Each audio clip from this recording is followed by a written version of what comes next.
Good morning. Happy Father's Day, everybody. Happy Father's Day. Happy Father's Day.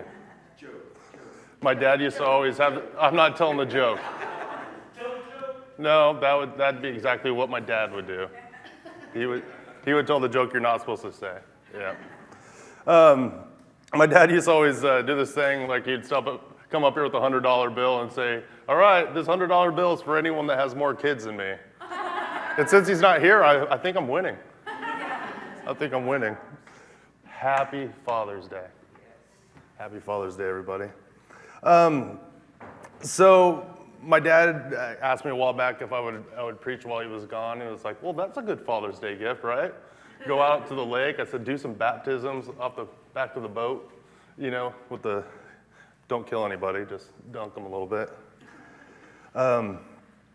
If you guys don't know who I am, I'm Aaron Kilby. I'm Jim Kilby's son. I know it's a small crowd, but I'm Jim Kilby's son. I met my dad when I was 22 years old, so this will be our 18th year of knowing each other. I'm proud to have met my dad. I'm proud to have a story of redemption where I was a fatherless man, young child of a fatherless man looking for guidance. And fortunately, my dad met God, met Jesus Christ, and it has changed his life. We don't always get along because we're a lot alike and we're a lot different, but that's family, right? A while back, I was honored to be able to become one of the elders of the church here. I don't know how that happened. I guess I didn't mess up everything totally, somehow. Yeah, not yet. I always say not yet. I haven't messed everything yet. Father's Day. You know, I'm a horrible father. I knew as if I say that, everyone's like, you're not a horrible father. Trust me, I'm a horrible father.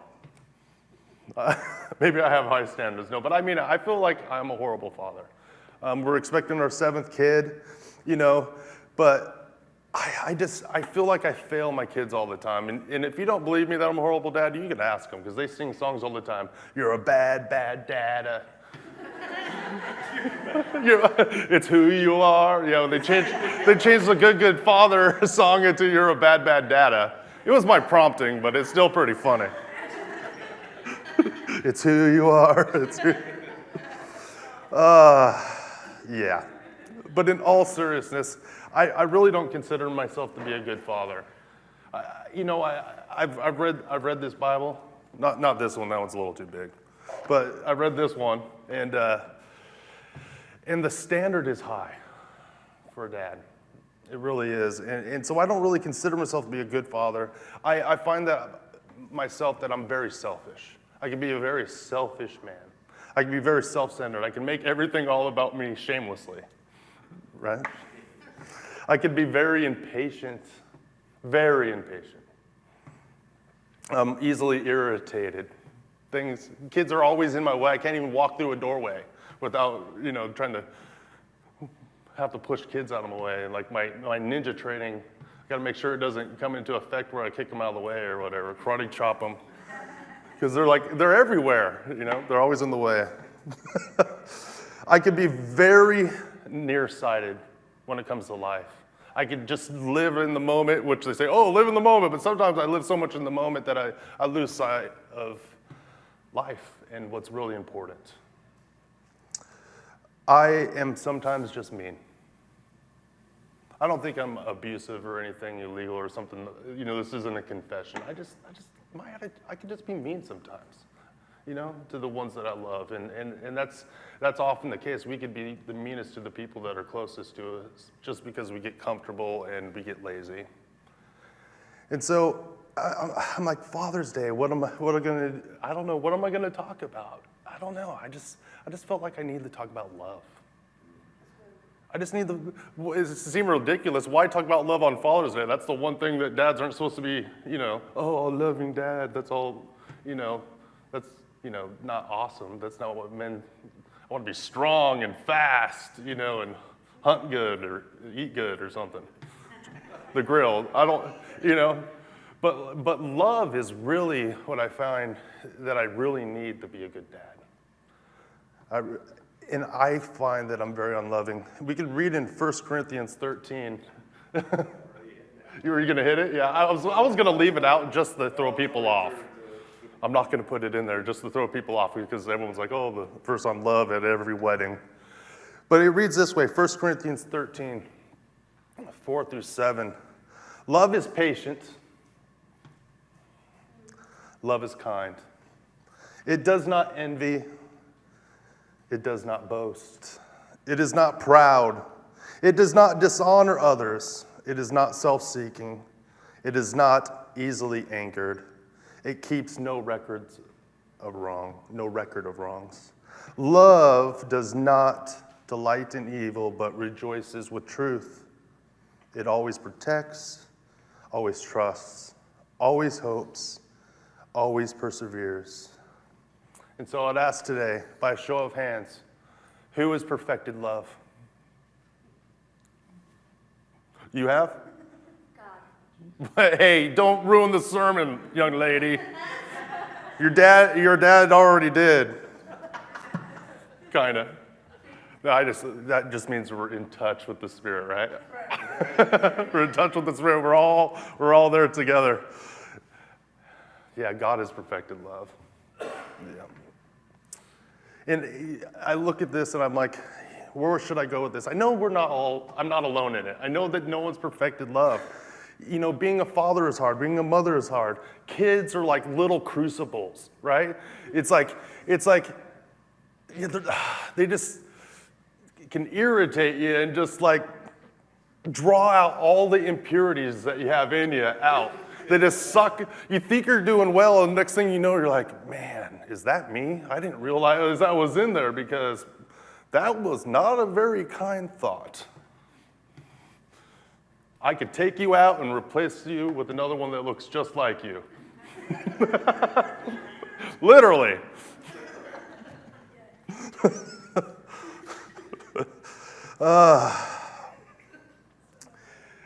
Yeah, that's messed up. Thanks. Oh, I like the small crowd. People are like yelling at me and being mean. Yeah. I feel like it's Father's Day, and I feel like when it's Father's Day, it's Mother's Day. You're nice to moms, but Father's Day, you're always mean to dads. You know, it's how it is on television. Dads are always the idiots. They're always the one you make fun of, you know. But that's not how it should be. That's not how it is. And I don't want to be hard on dads on Father's Day. I'm just not going to do it. I'm going to be hard on everybody. How about that? I'm going to speak to everyone. Men, women, fathers, mothers, non-Christians, Christians, people that with kids, people that don't want kids. You know, I want to challenge you today to be better lovers. And I like this. I came up with this name, and I stole it from my dad. We used to use this a lot in youth ministry. It says, "We are all unloving, and unless a man or woman loves Jesus, they can only love themselves." And we typically use that in dating relationships with teenagers. Like, unless a man loves Jesus, he can only love himself. Is usually talking to the lady. But in general, if you do not love Jesus, a man or woman does not love Jesus, you can only love yourself. And I was thinking about that. I'm like, okay, we might think that we know what love is. You know, we have an idea what the feeling of love. But I would say without God living in us, we only have but a shadow of what that is. Or just maybe a polluted concept of what love is. And I'll say that again. We might think that we know what love is. But without God living in us, we only have a shadow or a polluted concept of love. Finish this sentence. God is, there you go. God is love. God is love. It's 1 John 4:8. Whoever does not love does not know God, because God is love. Let's think about that. And I feel like this verse confirms what I said. Unless a person loves Jesus, they can only love themselves. I came up with, this is going to be bad. Okay. It's like, I was thinking, I'm not good with illustrations. They all break down all illustrations and analogies break down eventually, so just bear with me. I was thinking, it's like the chicken and the egg, right? What came first? If anyone in the world should know the answer to this question, it should be the church. What came first, the chicken or the egg? The chicken came first, right? Because without it, they're like, it's like, yes, the chicken came first. It shouldn't be that complicated of an answer. But it's so complicated because we take God out of it in creation. We want to come up with some other answer. Just complicate it. What came first? The chicken. But in this case, God is love. And for us to be loving or to know what love is, we must look at who laid us. We're the egg. He came first. We look to him to find out what we are. I told you it was bad. I didn't even tell my wife that one because she would tell me, don't say it. What? And I would say that for anyone to truly love one another, they must encounter love himself. That's where we find out what it really is. We don't just get to make it up. We don't get to have these ideals, that we don't get to come up with our own ideals as Christ followers. We look to him for the ideals, and we look to him to be the judge over them. We're not the judge over all the ideals that we have for everyone and ourselves. We can't handle that. It's too much of a burden. Jesus confirmed his love for us. It was a reflection of the love he received from his Father. It's 1 John 15:9. As the Father has loved me, so I have loved you. Now remain in my love. So let's pray this morning. Lord, we come to you with open hearts, with humility, thankful for life and breath today. Thankful for the victory. Lord, I'm just imagining what I would do if I saw someone come back from the dead. Wow, what an amazing thing, Lord. Lord, teach us to love. Teach us about you and what that means, Lord, and teach us what it means to remain in your love. Lord, challenge us today to be more like you. And I pray that in Jesus' name. And the church said, Amen. Have a drink of this nice coffee. I ate a donut today. You guys should be proud of me because I never eat donuts. Now I could feel the sugar in my body, so that's not good. Probably start dripping sweat here in a minute. So, preach. Love. Oh man, this is an easy message and a tough message because love is so complicated. I'm going to repeat that later, but it's complicated. There's a lot to it. It's God Himself. But I came up with some scriptures that I believe will help us understand the thing called love.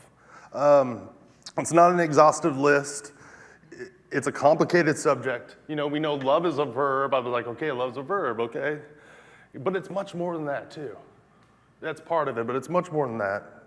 It's an action. And so my hope today is that we can walk away with a better understanding of what love is on a personal level, for us, how we deal with ourselves, our life, our family members, those around us, but as a church also. Let us walk away today with the better understanding of what the church's responsibility is when it comes to love. And that'll be our first fill-in for today. Christians are supposed to be known for their love. I'm keeping it really simple here. Christians are supposed to be known for their love, but this is often not the case, is it? What is it? 1 John 13:35 says, "By this everyone will know that you are my disciples if you love one another." I remember walking into a church, giving my life to Christ, and walking to church and just seeing people hug each other and high five and having fun and thinking, man, that's awesome. I need some of that in my life, It kind of got weird after that too. You know, you start learning all this stuff behind the scenes, but there was something very inspiring to me about just seeing people love each other. It was something I knew I felt like I just desperately needed it.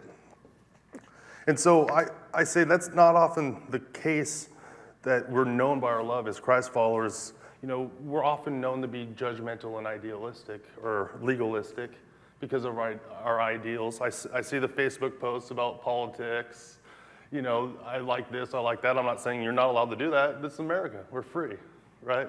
We can have opinions and ideals, but how far do they go? You know? For me, sometimes I find myself hating people that I know I should love just because of one little thing in their life that irritates me. It challenges me. It's not how it's supposed to be. And I would say the reason I believe that a lot of Christians we're not known by our love is because a lot of people sitting in the church are not Christians at all, in my opinion. I think it's either that or they just stay babies. And they've never grown anything at all. I'm not saying like I'm super mature or anything. That's obviously not the fact. But I want to say this, love is quantifiable. Love is quantifiable. It's just not a fuzzy feeling we get. Love can actually be measured. And this is how you measure love. Sacrifice. Love is measured by sacrifice. God desires obedience over sacrifice. I'll add that, but love is measured by sacrifice. And love also demands sacrifice. For God so loved the world that he gave his son. He didn't just say, oh, I love the world, and I'll let them do whatever they want and have no redemptive plan for them. No, he said, I love you so much that I will sacrifice my son. And Jesus went willingly. He asked if the cup could be taken from him, but he still marched to the cross. See, we live in a world, in a culture, I see this all the time. I see where we put high praise on being successful. That's, success is made up anyway. Success is made up. It's obvious. We put high emphasis and praise on being successful, making money, contributing to our 401ks, being better than our neighbors can be very important to us. Having awesome stuff. I'll tell you right now, I've worked in a thrift store. This is the 14th year of the one we started. Add 5 on that because I worked in one when I was younger. That's like 19 years. I know where all your stuff goes. You either sell it on Craigslist or you give it to us instead of the dump. That's where it goes. I see it all. And hey, I make money doing it, so whatever. You see, God blesses people. He really does. But it's usually not the people with clenched hands, I have found. And even if he does bless people with clenched hands, it doesn't work out very well for them. They get stagnant, they get angry, they get mean. Life seems meaningless. There's story after story about suicides and depression of people that you would think have attained what you're looking for and would be the most awesome thing, but they're missing something. They're missing love. They just don't realize it. It's the clenched hand things. He blesses people with open hands that are willing to sacrifice. He really does. Sometimes you get to keep the stuff, sometimes you don't. But it's freeing. I've been both, and I waver. It's something I'm working on. I'd say hearts like that, hearts that are willing to sacrifice, even if they gave all they had, they would be rich in love. And that's worth more than anything. Ever felt loved when you did it? Yeah, that's amazing. Love is the most valuable commodity, and it never loses value. Love is the most valuable commodity, and it never loses value. It doesn't go up and down with the stock market, who's president, who's not president, what China's doing, it doesn't matter. It's always right there on the top, baby. Right there. It makes me think of the widow's offering. It's in Mark 12, 41 through 44. Jesus sat down opposite the place where the offerings were put and watched the crowd putting their money into the temple treasury. Many rich people threw in large amounts, but a poor widow came and put in 2 very small copper coins, worth only a few cents. Calling his disciples to him, Jesus said, "This is a teachable moment. Truly I tell you, this poor widow has put more into this treasury than all others. They gave out of their wealth, but she, out of her poverty, put in everything, all she had to live on." And I was writing this and it came to mind and I'm like, oh man, really? I wasn't planning on talking about money at all. I'm like, I was gonna talk about love, not money. But I was like, I just kind of got the sense like, and it would make sense that God would prompt me to talk about money a little bit. Because that often is, or I would say that's probably the number one thing people aren't willing to sacrifice. People would rather just keep it. That's usually where we draw the line in our love. And we're not willing to sacrifice, we're willing to waste it, but not sacrifice it. It drives me crazy. I'll tell you right now, look at this. Bam, brand new socks. Do you know why? Because I quit smoking 15 years ago.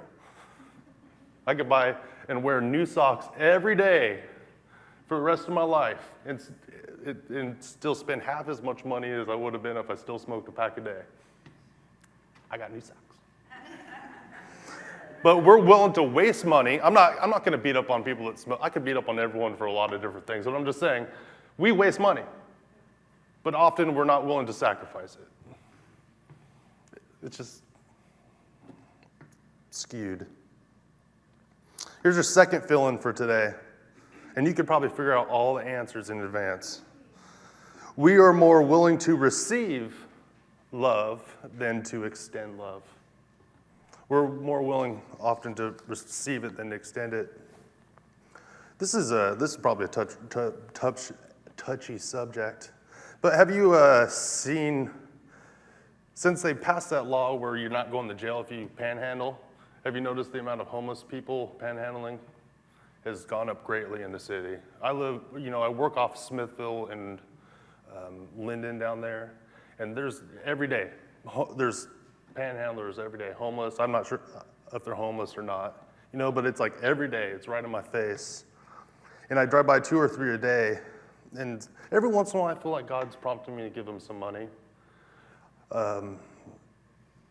But I would say a lot of times my attitude is just junk. It's the best way I can describe it. My attitude is junk about it. For one, I hate litter. If you didn't know that about me, I saw a guy throw a cigarette thing out the window today on the way to the church, and I was like, idiot. In my mind, in my heart, I'm like, oh, I need to just roll down the window and say, you gonna pick that crap up? Then I'm like, oh, you're gonna go preach on love today, Aaron. So I'm like, I prayed for him like this. It was one of those things, it's like, I'm praying for you, but I still kind of want to smack you. I'm not getting into love and discipline today. That's a whole nother subject that fathers need to learn, because they go hand in hand, it says in the Bible. If you don't discipline your children, it's like you hate them. You don't love them. Okay, I just pick up your trash, man. Pick up your trash. I literally just sitting there and I've seen people give out food to the homeless guys. I put it in quotes because you're not sure if they're homeless or not. They're probably not all homeless, and then them take the stuff and walk across the street and throw it in the bushes. There's just piles of trash everywhere, and it drives me crazy. And then there's this other guy that's always out there, and he dangles these cross necklaces. He looks homeless to me, but he has this whole hand of like rosaries that he dangles, and I was just like, is he just holding those out to manipulate the people when they drive up? Probably, right? But then one day I saw him actually offer one of the crosses to someone that gave him something. And then I was like, oh, maybe I'm just, being too hard. Maybe I'm just being a jerk thinking he's manipulating people. And I was like, maybe he's doing more ministry than most of us. You never know, right? But the reason I state this is because I feel for most of us, we could probably get agitated and go back and forth on the way that we deal with this kind of stuff, have our little things that irritate us, the things we don't like, the things, there's conflict in us. Even as believers, there's conflict in us. And as a confession, not one time have I ever stopped my car, pulled over, and went and picked up any of that trash.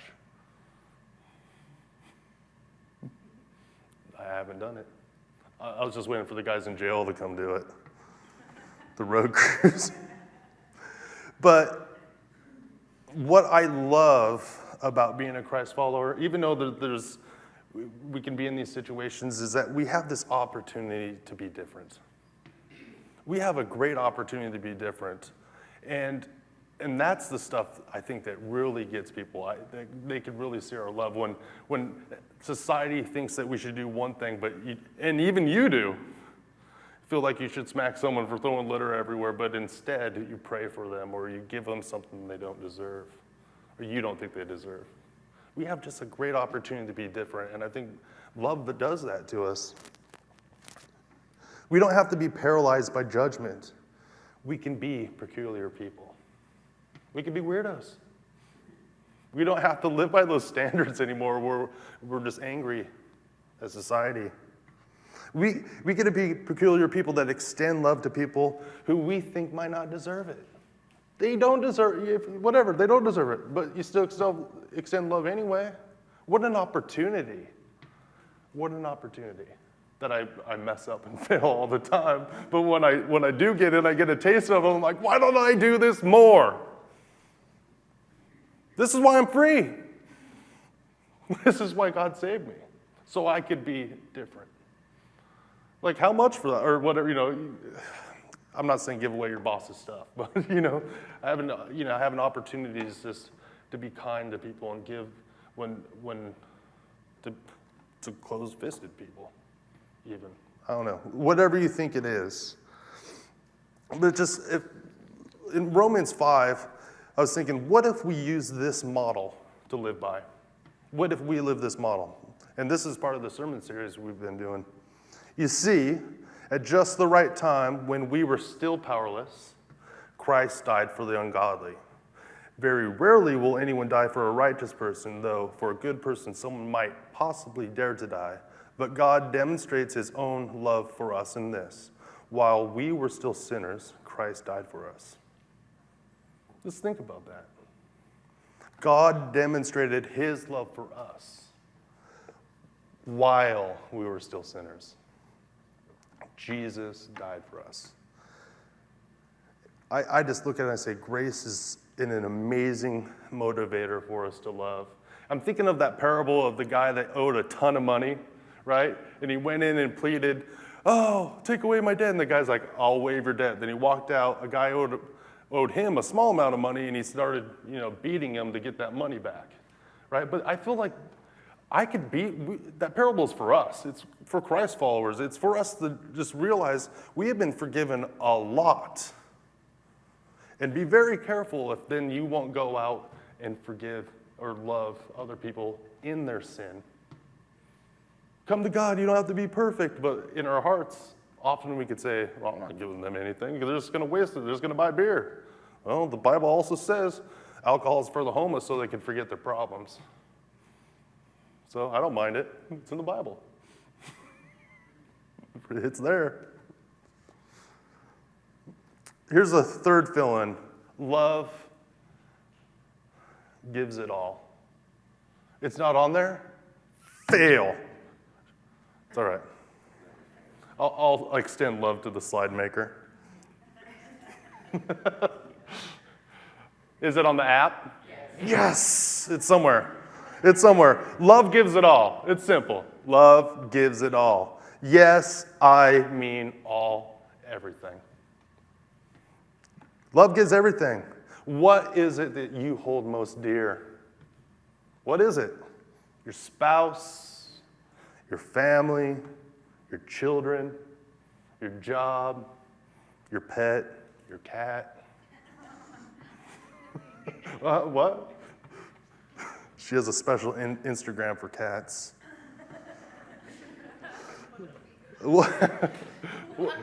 I don't know, sorry. I'm really not that sorry. Okay, I'm losing track here. I'm being a smart aleck, which is normal. What is it that we hold the most dear? Is it our health, our beauty? Is it our life? Is it our wallet? Often, I know just the things that I hold most dear are the things that God asked me to give him. It doesn't mean he's going to take everything from you. It means that you're going to actually be able to understand what you have better, that it's not really yours, and that you're like a steward of it. You're a co-manager of it. You know, even your marriage, your health, your beauty, your wallet, your money. And when we read that out of Romans 5, the Apostle Paul said, some of us might actually even die for someone else. But I'll ask this question to you guys. We might die for someone else, but would you give up your salvation for somebody? Just think about it. We can't. But would you, that's sure in your salvation, give it up for someone else? Would you spend an eternity in hell to keep someone else out? See, that's a tough question. That's why I'm asking it. And if there's any one question I wanted to ask today, it's this one. Would you give up your salvation if you could?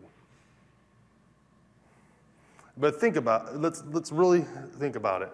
For the married couples, would you give up your salvation for your spouse? If it was you or them?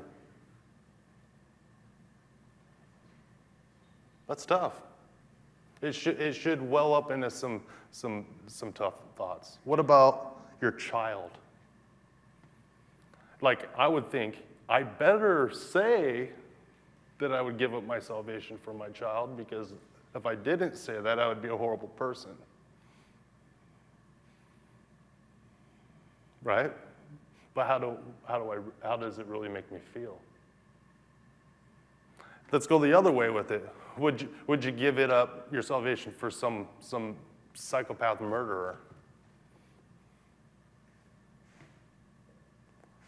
Or even further dark, some pedophile? I think this question is how I test my heart. These are the questions I like to ask myself.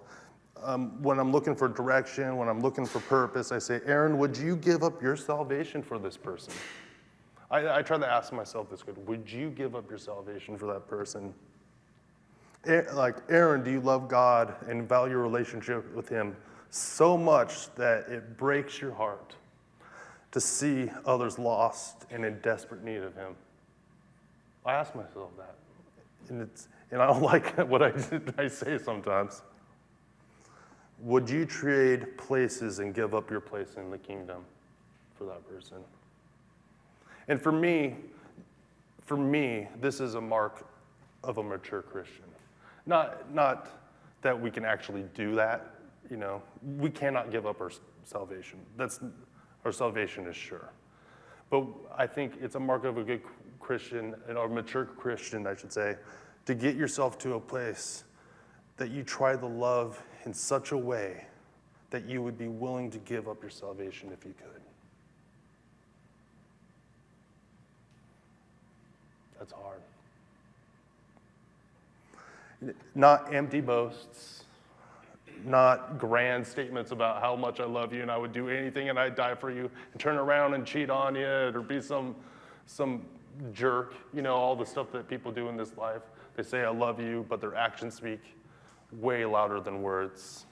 I'm not talking about empty boasts, but a place where your heart has changed to the point that you would say, do you know what? If I could, I would, because I love them that deeply, and I'm so thankful for the love that God has given me. Man, it's tough. I go back and forth. But I use this as my standard. Would I give it all for you? Would I give it all? Sometimes I want to do one thing, except for smack you, if I could not go to jail for it. In Romans 9, 1 through 4, this is where I got this. The Apostle Paul is showing his love for his people. He wrote this: I speak the truth in Christ. I am not lying. My conscience confirms it through the Holy Spirit. I have great sorrow and unceasing anguish in my heart, for I could wish that I myself were cursed and cut off from Christ for the sake of my people, those of my own race, the people of Israel. Theirs is the adoption and the sonship, or adoption to sonship. Theirs the divine glory, the covenants, the receiving of the law, the temple worship, and the promises. Fortunately, like I said again, we don't have to give up our salvation. We don't have to give it up. We don't have to. We don't actually can't. But God's love for you should be softening your heart and moving you to a place. Just moving you to a place where you would give up everything, even your salvation if it were possible. That is the goal, that we would be willing to give up everything. Friends, family, spouses, those people that do not deserve it. Because that's what Christ's love does. That's the only place it can take you. That's where it takes you. And lastly, love cannot be forced. That one's on there. That's good. Who has heard this before? If God is a loving God, then why is there so much suffering in the world? Or why does so much bad stuff happen to good people? Or whatever the question is. One, we live in a sinful world. That's one of them. But the simple answer I like to use is you cannot make someone love you. And neither can God. That's the thing we don't realize. God created us to give him glory and to love him, but you can't create someone and force them to love you. It's not how it works. You have to be the one that chooses to love. It cannot be forced. Love must be a choice. And I would say the ultimate choice is to love Jesus or not. Really. Because if you look out in this world, you take any time, you read the Bible, you see how things work, everything points to Jesus and the cross. Every single thing. You know, they ate from the tree. God said, okay. They realized they were naked. God said, all right, I'm going to go out and sacrifice some animals and make coverings for you. God was the first one that killed an animal to cover up their sin. Something had to die. And it's a picture of Jesus. It's the same with food. If you're a meat eater, I guess if you're a vegan or whatever, it doesn't apply to you, a vegetarian, but every day something has to die for you to live. You know, it really, and I got that from YouTube videos, but it's not in the Bible. But it just, if you think about it, if you really think about it, everything that God has set up leads to the cross. The entire Bible, you know, relationships, just everything leads to the cross. I'm getting way off track here, but I'll tell you this thing, the love that cannot be forced thing, is one of the hardest struggles I've ever had in my life. Working in ministry, working at the cellar for years, in the attic, working at Harvest House. There's been so many times that I have felt the pressure of needed to be a leader or a pastor, a teacher, and the responsibility of trying to lead people to Jesus and to love him. But I can't force someone to love God. It just drives me insane. I get to the place I'm like, if I could just get them, or they would just fall in love with Jesus, then I could be like, yeah, that's all that it takes. Because now God's got it. Well, God's got it. He has it in the first place. I can't force, God can't force someone to love him. I can't force them to love him. It's all over the place. I got so many people on my heart that I want just to love God. But I can't force them to do it. I could try to live a good life, try to point them to it. I have brothers and sisters and, my mom, I came up with these zingers. You can lead a person to Jesus, but you can't make them pick up their cross and follow him. You can lead a person to living water, but you can't make them drink. But here is what we can and we should do. This is the most important thing that we can do for someone that we love. And this is going to sound easy and overly simple, right? But this is the most important thing we need to do. Do you get this? This is very important. So get ready to write this down. It's simple, but it's important. Pray.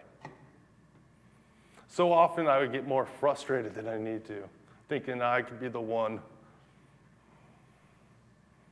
to get them to love God. But actually, my job is to pray. This is what Paul, Ephesians 3, this is Paul praying for the church in Ephesus. Just listen to this prayer, because I think this is Paul's realizing that he can't force anyone to love Jesus. That his job is to pray for him. He says, I pray out of his glorious riches, he may strengthen you with power through his Holy Spirit in your inner being, so that Christ may dwell in your hearts through faith. I pray that you, being rooted and established in love, may have power together with all the Lord's holy people to grasp how wide and long and high and deep this love of Christ is, the love of Christ, and how to know this love that surpasses knowledge, that you may be filled to the measure of all the fullness of God. See, are we, on a personal note, are we going to be known for our love as Christ followers? Is that what we're going to do with this life? Or do you want to be known by your love? Is that too much? That's why I said it's easier to receive it than to extend it. But the reality is unless you receive it wholly, really, you're not going to be able to extend it. And when you really receive it, it will essentially compel you and motivate you to give it out, just to love well. And that's why Paul said in 1 Corinthians, I think it's 12, he says, now I'm going to teach you about the most excellent way. And that's why I called it love, the most excellent way. He's like, I'm going to teach you about love. This is the most excellent way to live. Love. And this is what the greatest love looks like. John 15:13. Greater love has no one than this, to lay down one's life for one's friends. Jesus did that for us, and he calls us to be like him and to do that for each other. And when it says they will be known by our love, is because people will come into the church and they'll see us loving each other well. The church will. We'll love each other well. But we'll also reach out and we'll love people that are unlovable. Or the world says unlovable. Because we have been so compelled by the love that we have received that we can't do it. And it says if we don't do it, worship and love and stuff, the rocks will cry out and do it for us. And here's a question. Would you give up your life, your dreams, or career to preach the gospel? It's a tough one. And for Father's Day, I was like, one of the first things, when I came to Ohio 18 years ago to meet my dad for the first time, he was still in the Air Force. But I remember he was leaving the Air Force, and there was this news clipping that he had. It says, trading Bible or brass for Bible. And so one of the first things I noticed, when I met my dad is that he got to a point in his life that he felt compelled to give up his career in the military to become a pastor. And that has always stuck with me, and it's been super inspiring to me. And I've actually, when he wanted to quit, which we all want to do sometimes, I've I said, remember that news clipping that says, trade brass for Bible? He was like, yeah, because what a testimony. What would you be willing to give up for the gospel's sake? I'm not saying we all need to quit our jobs and become preachers. But what is love compelling you to do in a practical way? What is love compelling you to sacrifice? And so I'm done. I only have one more challenge. Like I said before, we cannot force anyone to love Jesus Christ. We cannot do it, but I know that we are called to pray for them. And that's what we're supposed to do. We're really supposed to pray for the people that we want to know Christ. That is literally what we're supposed to do. That's what we can do, and I believe God hears our prayers and will honor those. So the band can come up. I should have said that like 2 minutes ago, but...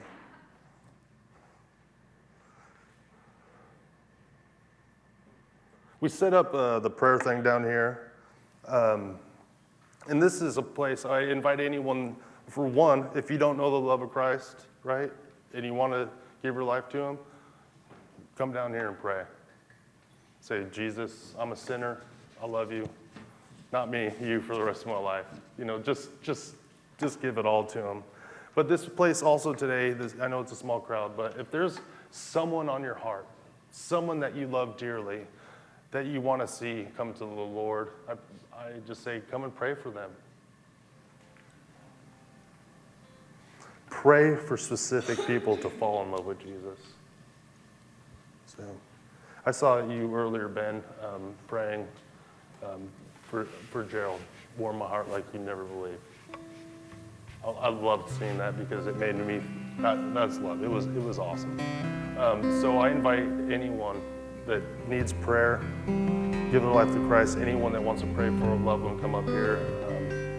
And if anyone comes up here, I also ask that if there's anyone else here that can pray for them, that you come up and pray for them during this time.